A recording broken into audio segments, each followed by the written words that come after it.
Представители знака зодиака Весы. Весы, мои дорогие, здравствуйте. Таро прогноз, цыганский старинный пасьянс, ближайшие события.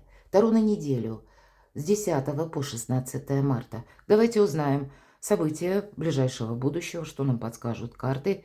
И первая колода – это у нас карты цыганского старинного пасьянса, который у меня уже очень много лет. Конечно, будем реалистами. Всегда об этом говорю. Любой прогноз или расклад, он не передаст вашу личную историю. Но я надеюсь, мы проведем с вами приятное время, и какие-то подсказки все же вы получите. Итак, события ближайших дней. И в разрезе истории 1 неделя, ну, совсем не срок. О чем же нам расскажут карты? Давайте будем смотреть и узнавать, какие энергии приходят в вашу жизнь или могут прийти на этой неделе. Ближайшего времени события с чем связаны для знака зодиака Весы.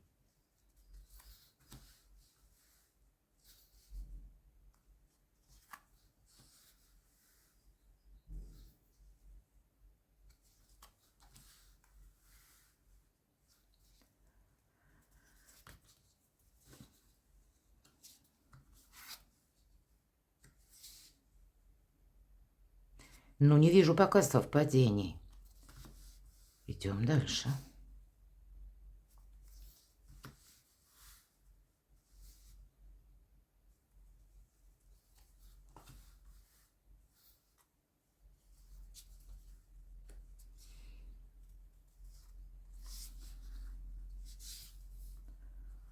Очень интересно.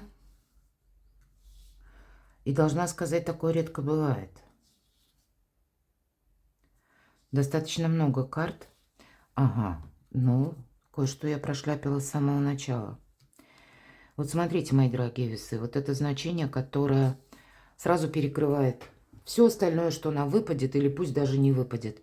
Голубь. В этом пасьянсе, в этой колоде карт, это благополучие. Причем такое, знаете, знаменательно-центральное, которое включает в себя сразу несколько составляющих нашей жизни. И личная жизнь, и наши достижения, и теплый уютный дом, и где-то денежные вопросы. Никуда мы от материализма не денемся, потому что все же от этого зависит то вот наше качество жизни, то, что мы называем. И для вас это в центре внимания. Поэтому, с одной стороны, себе не навредить. И даже хоть камни с неба, чего-то не упустить. Сохранять, может быть, внутренний баланс, об этом нам тоже говорят. Держать в курсе внимания или фокусе внимания вопросы денег. Ну и точно не форсировать события. Факт.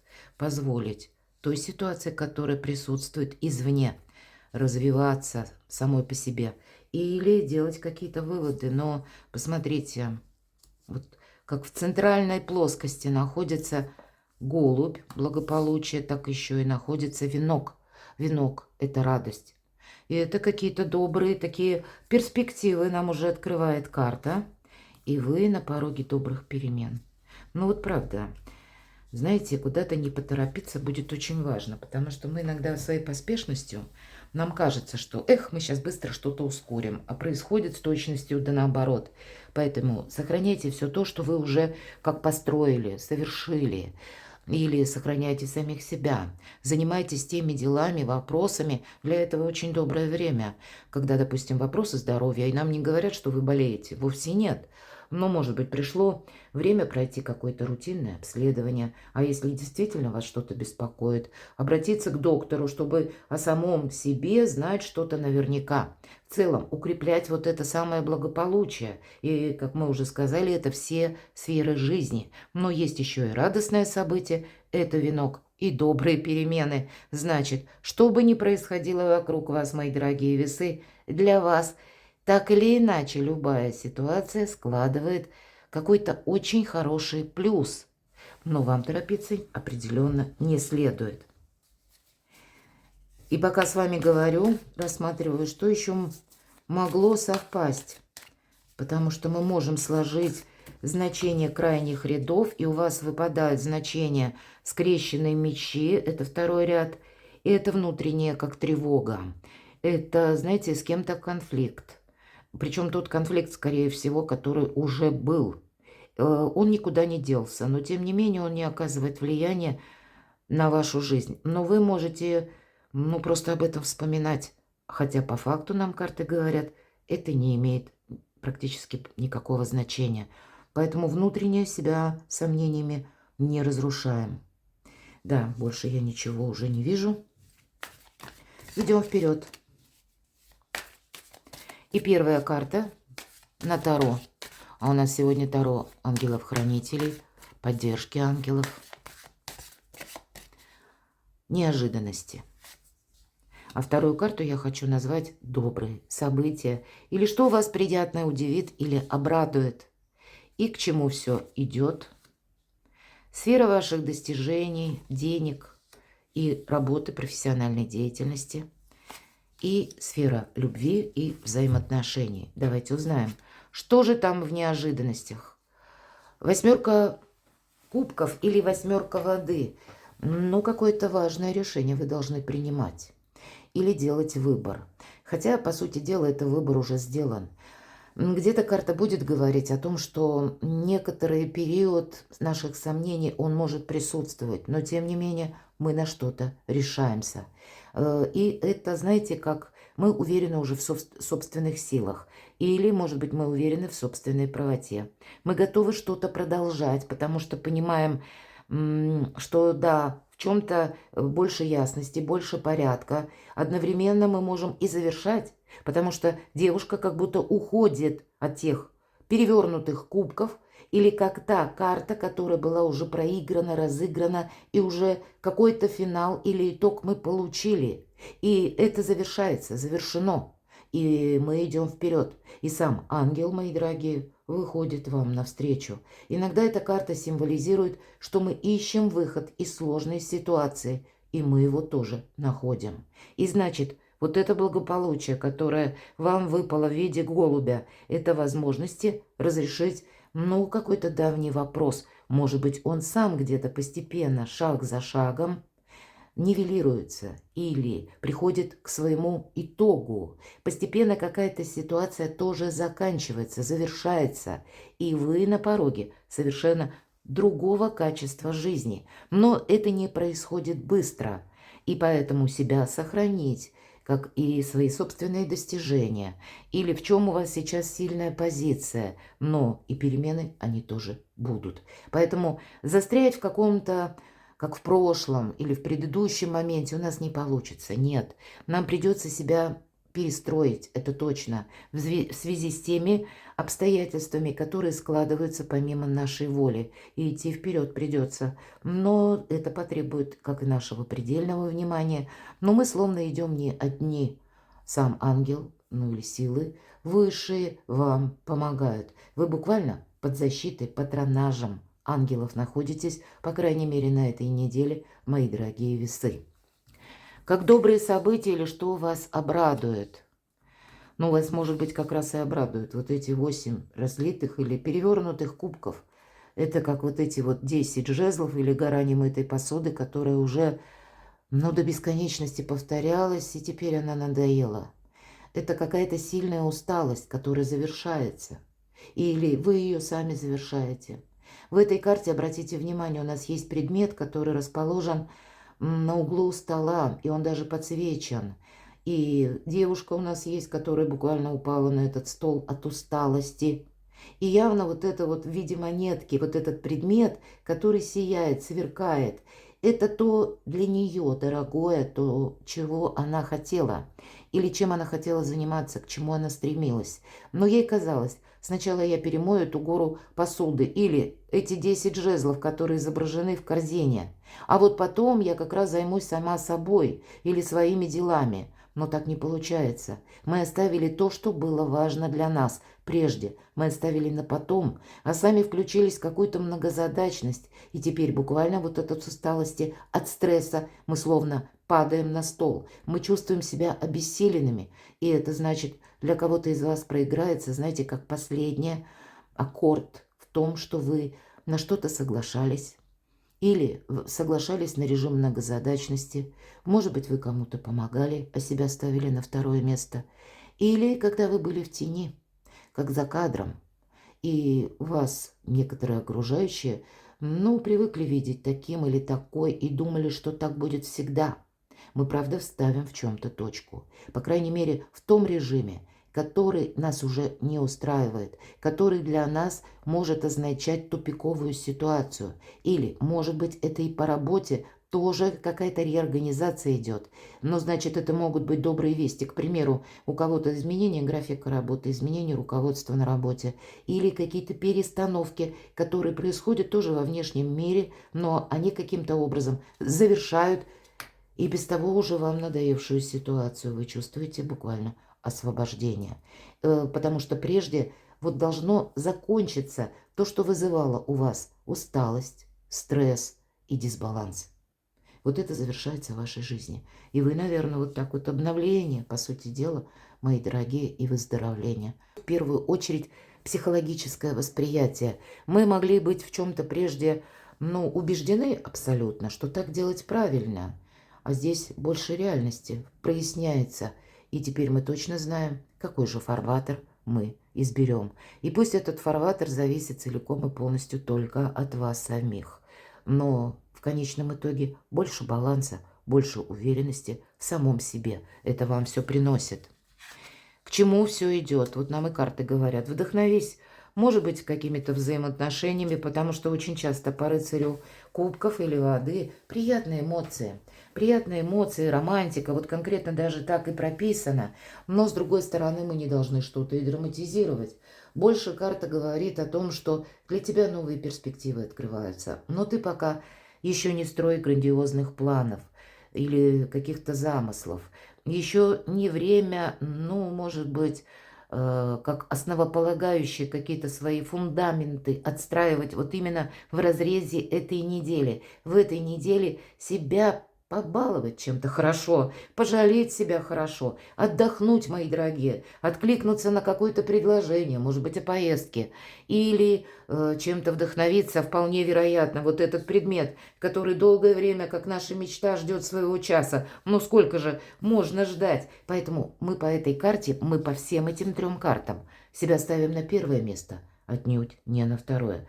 Где-то ваш выход на авансцену, мои дорогие весы, но это не происходит, знаете, вот так вот как-то очень стремительно. Это происходит постепенно. И карты пасьянса, значения в пасьянсе нам тоже говорят об этом. И, может быть, и поэтому благополучие, радость, добрые перемены.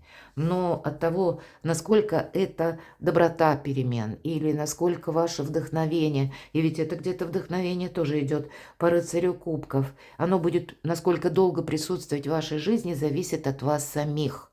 Поэтому прекрасный период для того, чтобы провести эту неделю с пользой для самого себя, собственного здоровья, эмоционального в первую очередь, мои дорогие, и держать вот этот эмоциональный баланс, вдохновляясь или общением с людьми, которые, ну, способны в вас побуждать какие-то более светлые эмоции, или с теми людьми, которые на вас действуют позитивно, но отнюдь не разрушают, или не ставят вас, опять же, в какой-то режим многозадачности. Здесь вы все завершаете. Можете и уйти по-английски, например. Я такое допускаю, потому что как последняя точка кипения или как чаша, да, переполнилась последняя капля. Здесь такое тоже может проиграться. Но держите, опять же, эмоциональный баланс. Каким-то образом это вам будет помогать. Давайте посмотрим ваши достижения, работа. И нам выпадает королева Земли. Это та, которая умеет сказку сделать былью. И это практик, безусловно. И это человек, который надежный, которому вы можете доверять. И это еще и человек добрый. Именно в этой карте, именно в этой колоде это означает о наших близких. Пусть это будет даже друг или подруга, мы пока полукарты не рассматриваем, мы смотрим энергетику. И значит, есть какой-то добрый человек, которому вы можете доверять, мои дорогие весы. Или, по крайней мере, если мы говорим о ваших достижениях, где-то карта может символизировать, что у вас сейчас все под контролем, у вас есть возможность, если вы занимаетесь вашим личным творчеством, делом, создать какой-то новый интересный проект или развить в каком-то новом направлении, предыдущий проект, но все равно элемент обновления он присутствует, потому что королева Земли умеет из любого хаоса создать благополучие и порядок. Вот где-то по части работы, достижений и денег вам тоже нужно навести порядок, сделать свою жизнь более понятной, более определенной. Когда мы не надеемся на чьи-то обещания, мы надеемся сами на себя. Но это значит, и ответственность мы берем на себя, и значит, наши позиции многократно усиливаются. Но это все то, что касается нашей материальной жизни. Или сама по себе карта как раз и говорит о благополучии. И я не вижу тут каких-то перемен глобальных на этой неделе, поэтому по части вашей работы, достижений, наверное, все будет зависеть от вас самих. Какой путь вы изберете. И если для кого-то вот эта зависшая ситуация, или вы оцениваете, может быть, какую-то историю по части вашего бизнеса или по части вашей работы, она меня перестала, к примеру, вдохновлять, или мне что-то надоело, пришло время менять, то тогда у вас будет достаточно сил, и как будто можете вы найти поддержку в лице конкретного человека, который вас вдохновит либо на эти перемены, либо будет поддерживать добрым советом или, может быть, просто тем, что вас правильно понимает. Но и ваша-то позиция, она тоже достаточно сильная для того, чтобы обустроить благополучие в каком-то новом направлении или качестве. Но я вижу все равно какая-то перезагрузка, она определенно есть. И она вам приносит больше уверенности. И здесь будет у каждого по-разному. Но стабильный период. И если же мы говорим, и вам выпадает Верховная Жрица, и это любовь и личная жизнь. Да, я не исключаю, у кого-то любовный треугольник может быть, и это значит, пришло время определиться. С другой стороны, это карта мудрости, интуиции и терпения. Может быть, в вопросах личной жизни вам следует проявить как раз все эти три качества. Мы куда-то не торопимся. Помним, что когда выпадает Верховная Жрица, это та, которая все знает. Да, тут действительно интуиция вам будет давать правильные подсказки. Кстати, по части личной жизни. Но не торопитесь что-то ломать. Потому что тут конкретно вам помогает, с одной стороны, независимость. Ведь это карта независимости или независимого человека. И он о себе много не говорит, помогает молчание. И независимость, она достигается не путем доказательств, а когда мы полшага назад, как будто в тени. И не случайно Верховная Жрица, она изображена между колонн. Первая колонна белая, светлая, это то, что нам транслирует, но всегда есть и темная. Это как предпосылки. Или или та прелюдия, то, что предшествовало вот внешним событиям. И нам нужно принять во внимание именно то, что скрыто. Мы сами можем тоже что-то скрывать. И не обязательно тут быть, даже я бы сказала, карта дает совет, храни молчание. Ты не должен быть или не должна быть как открытая книга для окружающих. Каким-то образом вам это будет помогать. Поэтому анализировать что-то прекрасно. Причем анализировать имеется в виду не глубокое самокопание, а наблюдать за тем, что происходит вокруг вас. И выбирать вот это направление, наиболее перспективное, наиболее, может быть, знаковое, более удобное, или то, куда просит ваша душа пойти, да, вот в этом направлении. И не поставить себя на второе место, но еще и пока не время вердикты выносить, потому что выводы делать – это прекрасное время. Выход ваш, мои дорогие, на авансцену, он уже где-то предусматривается, но он такой, этот выход, когда вы имеете запасной аэродром, или словно у вас есть момент отступить полшага назад, или что-то переиграть, переделать. Одним словом, как и в личной жизни, так и по части достижений. Берегите себя. Выбор нам придется делать. Идти словно в новом направлении тоже придется. Добрые перемены уже на пороге. Что-то вас радует. Но еще какая-то концепция деталей. Она будет отстраиваться постепенно. Или логическая цепочка последовательности событий. Мы еще пока этого не видим. Поэтому вот эта рокировка или полшага назад мы всегда должны за собой оставить, чтобы мы могли совершить необходимый маневр, если он нам действительно необходим. Перекладывайте на себя, мои дорогие любимые весы, и будьте счастливы, будьте любимы всегда.